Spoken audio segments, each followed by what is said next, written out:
NEET पे, paper leak पे या कोई भी किसान आंदोलन हो, किसी पे बात करने के लिए सरकार नहीं चाहती है कि किसानों पे बात किया जाए, छात्रों पे बात किया जाए, पेपर लीक पे बात किया जाए।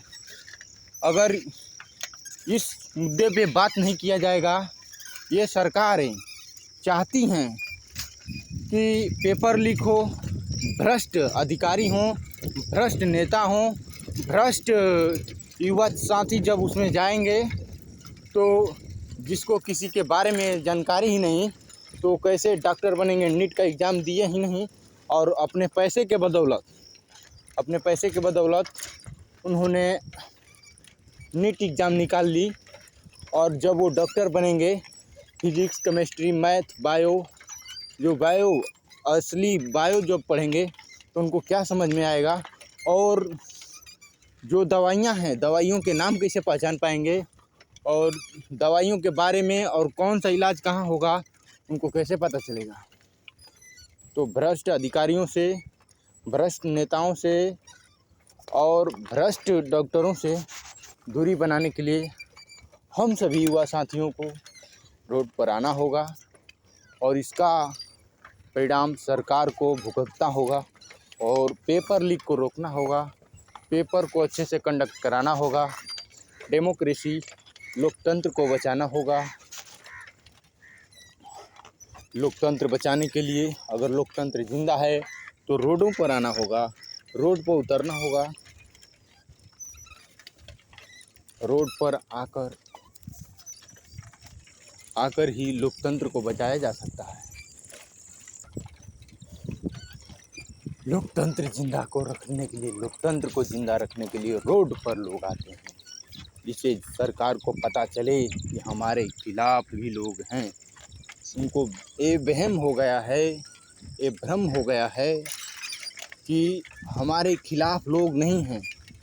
वो अपने खिलाफ जो लोग आते हैं उनको मारकर, पीटकर, घसीटकर उनको अपने घरों में छुपे रहने के लिए प्रेरित करते हैं। प्रताड़ित इसीलिए किया जाता है क्योंकि आप रोड पर न दिखें, एक चोट से आप अपने घरों के अंदर हो जाएं, जिससे कि सरकार दिखाए कि मेरे रोड पर तो कोई नहीं है, मैं जहाँ जाता हूँ स्वयं चला जाता हूँ। तो सरकार को दिखाने के लिए कि मैं अभी ज़िंदा हूँ, हम लोग अभी जीवित हैं, किसी प्रकार की कोई प्रताड़ना नहीं सहेंगे। अगर बच्चों के खिलाफ अन्याय होगा तो लड़ेंगे। सरकार तो यही चाहती है ना कि दबा दें, कुचल दें। जो लोग प्रदर्शन करने आते हैं उनको कुचल दें, और जो उनको वोट देता है वो उनको क्यों नहीं कुचलते हैं।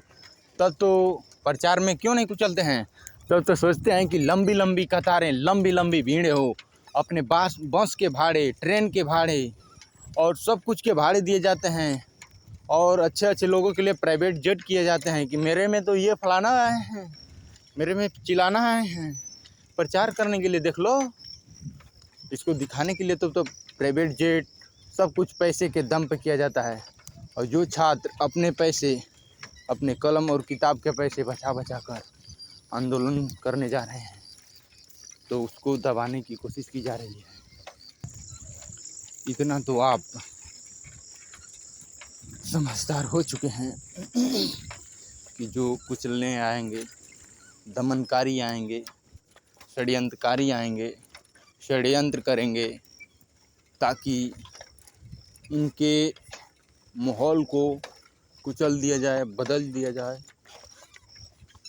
तो आपको डरना नहीं है, लड़ना है, चाहे कोई भी हो, सरकार के लोग हों या सरकार के बाहरी लोग हों, हर क्षेत्र में लड़ाई होगी। अर्श पर हो, फर्श पर हो, एट से हो, जेट से हो, सामना हो गया है तो हो गया है। मरेंगे, जिएंगे, रहेंगे।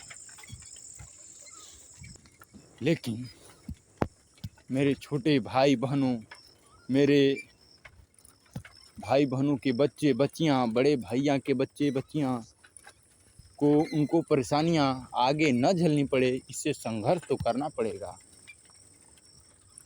और इसमें कुछ राजनीतिक रोटियां सेकने आते हैं लोग, तो ठीक है सेकने दीजिए, कोई बात नहीं। लेकिन जो सरकारें सोच रही हैं कि जो रोटियां सेक रहे हैं, तो आप पहले ही सुन लेते हैं, तो लोग रोटियां तो नहीं ना सेकते।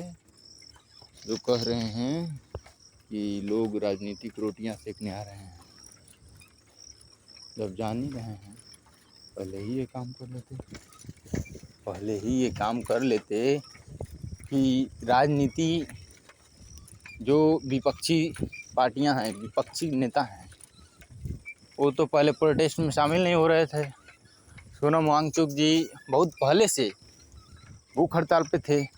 10 दिन 15 दिन में आपको कुछ नहीं संदेशा गया।